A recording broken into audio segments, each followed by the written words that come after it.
પણ કડવી કડવી હોય તો ને લીમડી,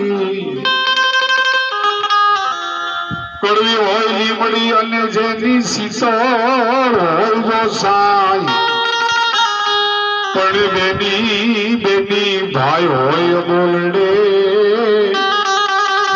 અરે આ તો તોય રે પોતાની દાળ.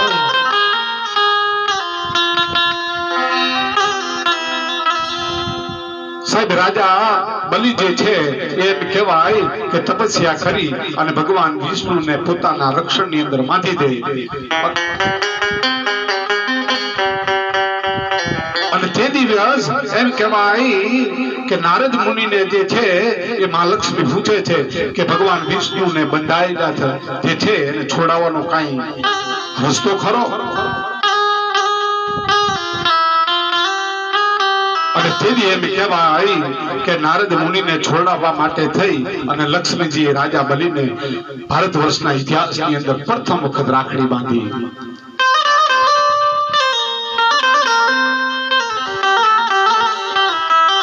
અને હવે સાંભળજો મિત્રો, આ રાખડીની તાકાત કેટલી હોય છે. માં કુંતા એમ કહેવાય કે મહાભારતના યુદ્ધના મંડાણા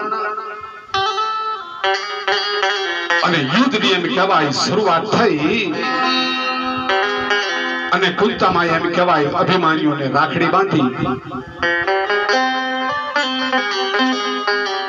એક નહીં પણ એમ કહેવાય 7 મહારથીઓ એમ કહેવાય કે અભિમાન્યુ માંથી તૂટી પડ્યા, પણ અભિમાન્યુ મરતો નથી. અને એક દિવસ એમ કહેવાય કે અભિમાન્યુ ભૂલ કરી અને રક્ષા પોતાના હાથેથી છોડીને એમ કહેવાય ધનુષ બાણ પર બાંધી દીધી, અને સાહેબ અભિમાન્યુ મરાયો. આજે એમ કહેવાય કે 21મી સદીની અંદર એમ કહેવાય કે ભાઈ અને બહેનના હિત અને પ્રેમનો આ તહેવાર છે.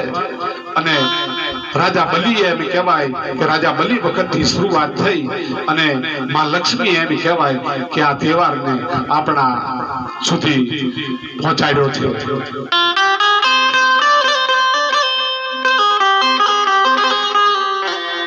તો આપણી એમ કહેવાય કે હાલની સંસ્કૃતિ ભૂસાઈ ન જાય એટલા માટે અમે આવા વિડીયો બનાવી અને આપની સુધી સંજયભાઈ સંગાડા અને હું હરિભાઈ ગઢવી તમને મોકલીએ છીએ. ધરતીના ધાવણ એમ કહેવાય કે મારી ચેનલ છે.